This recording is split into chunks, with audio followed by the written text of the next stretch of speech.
A prisão de São Vicente, outrora o destino de alguns dos criminosos mais temidos, agora não passa de uma ruína esquecida no meio de um deserto implacável.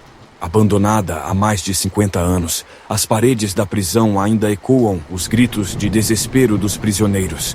Mas não é o desespero que atormenta quem se atreve a se aproximar do local, e sim algo mais sombrio: o carcereiro da prisão deserta. Ele nunca abandonou seu posto. Dizem que, mesmo com a prisão esvaziada, o carcereiro permaneceu fiel ao seu dever, vigiando as almas que ali pereceram. Muitos acreditam que ele foi amaldiçoado, condenado a servir eternamente, incapaz de abandonar o local. Mas ninguém sabe ao certo o que aconteceu com ele. Apenas que aqueles que tentam entrar na prisão nunca mais são vistos. Disse que nas noites mais escuras, quando o vento do deserto ruge como um lamento, é possível ver a luz de uma lanterna oscilando entre as celas abandonadas. Os poucos que ousaram se aproximar relatam ter ouvido o som pesado de correntes arrastando-se pelo chão, acompanhado de sussurros de vozes perdidas. Em uma noite de lua cheia, 3 jovens exploradores, fascinados pelas lendas, decidiram desbravar a prisão. Eles estavam convencidos de que poderiam documentar a atividade paranormal e provar que o carcereiro era apenas mais uma história exagerada. Entraram pelas portas enferrujadas, pisando em um chão coberto de areia e destroços. O silêncio era sufocante, mas logo foi rompido por um som distante: o tinido de chaves. Conforme avançavam pelos corredores estreitos, um deles percebeu algo estranho nas paredes. Marcas profundas de unhas, como se alguém tivesse tentado desesperadamente escapar. As marcas estavam frescas, como se tivessem sido feitas recentemente. A tensão entre o grupo começou a crescer. Um dos jovens, Paulo, sugeriu que talvez fosse hora de voltar. Mas os outros 2, Tomás e Júlio, insistiram em continuar. Não queriam sair de mãos vazias. Eles chegaram ao bloco mais antigo da prisão, onde as celas estavam seladas com correntes grossas. Foi então que ouviram o primeiro som claro: passos lentos e ritmados, seguidos pelo tilintar de chaves.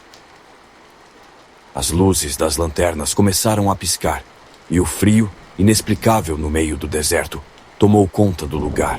De repente, uma sombra alta e deformada apareceu no fim do corredor: o carcereiro. Ele vestia um uniforme militar antigo, rasgado e coberto de poeira. Seu rosto estava oculto pelas sombras, mas seus olhos brilhavam de forma antinatural, como se estivessem vazios de vida. Com um movimento brusco, ele ergueu a mão, revelando um molho de chaves gigantescas que pareciam pesar uma eternidade. Um silêncio mortal envolveu o grupo, que ficou congelado pelo medo. O carcereiro avançou lentamente, arrastando as correntes, e em seus olhos a promessa de uma sentença eterna. Enquanto o carcereiro se aproximava, cada passo dele parecia ecoar por toda a prisão, como se as próprias paredes reagissem à sua presença. As lanternas dos jovens começaram a falhar, piscando freneticamente, até que uma delas se apagou completamente.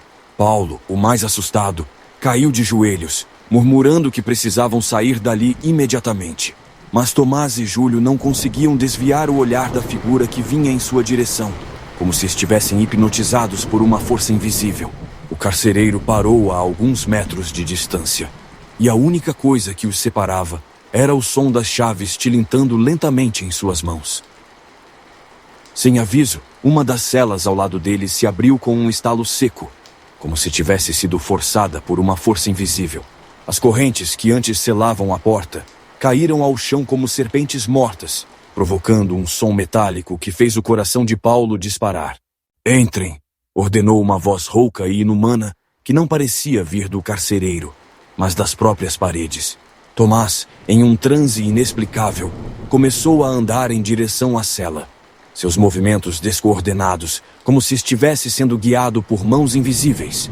Júlio tentou segurá-lo, mas algo puxou sua mão com tanta força que o jogou contra a parede, deixando-o sem ar. Paulo, ainda ajoelhado, gritava para que parassem, mas parecia que seus amigos não podiam mais ouvi-lo. A cela aberta parecia um abismo escuro e profundo. Do interior surgia um cheiro de morte e decomposição. Tomás deu mais um passo e, antes que pudesse entrar completamente, a porta da cela se fechou violentamente, aprisionando apenas um de seus braços. Ele gritou de dor, mas o grito foi rapidamente abafado pelo som das correntes se arrastando novamente, agora em direção a Júlio. O carcereiro, imóvel até aquele momento, ergueu lentamente as chaves, como se estivesse anunciando uma sentença inevitável. Os olhos vazios, brilhando em um tom fantasmagórico, estavam fixos em Júlio, que se debatia no chão, tentando desesperadamente se afastar. O carcereiro se aproximou dele, arrastando as correntes, que pareciam se mover sozinhas. Uma delas se enrolou em torno do tornozelo de Júlio, que tentou resistir, mas era inútil. As correntes o puxaram para o fundo do corredor, arrastando seu corpo enquanto ele gritava por ajuda.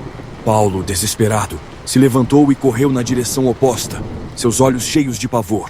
Mas por mais que ele corresse, os corredores da prisão pareciam se estender infinitamente, como se o lugar estivesse vivo, brincando com seu desespero. Ele ouvia os gritos de Júlio se tornarem cada vez mais distantes, até que se transformaram em um silêncio mortal. Exausto e sem forças, Paulo tropeçou em uma porta de aço no fim de um corredor. Ele a empurrou, esperando encontrar uma saída, mas o que viu do outro lado foi um pátio desolado, iluminado apenas pela luz fraca de uma lua encoberta por nuvens. No centro do pátio, havia um único poste de execução, ao qual estavam acorrentados inúmeros corpos esqueletizados, todos com uniformes de prisioneiros. Paulo caiu de joelhos mais uma vez. Seus olhos se fixaram nos restos mortais, reconhecendo entre eles algo que fez seu coração parar. Os restos de Tomás e Júlio, seus rostos ainda presos em uma expressão de puro terror. Antes que pudesse reagir, a porta atrás de Paulo se fechou com um estrondo. Ele se virou e viu o carcereiro parado na entrada, suas correntes balançando como serpentes famintas. Paulo tentou gritar, mas sua voz não saía. O carcereiro ergueu as chaves uma última vez, como se estivesse selando o destino de Paulo.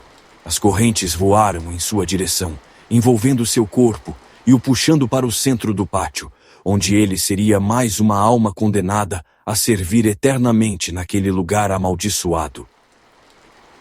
Naquela noite, ninguém mais ouviu falar dos jovens, e a prisão de São Vicente permanece esquecida no deserto, guardada por uma figura que, mesmo em meio à escuridão, nunca cessa de cumprir sua função. O carcereiro da prisão deserta, sempre à espreita, sempre à espera de novas almas para adicionar à sua coleção eterna.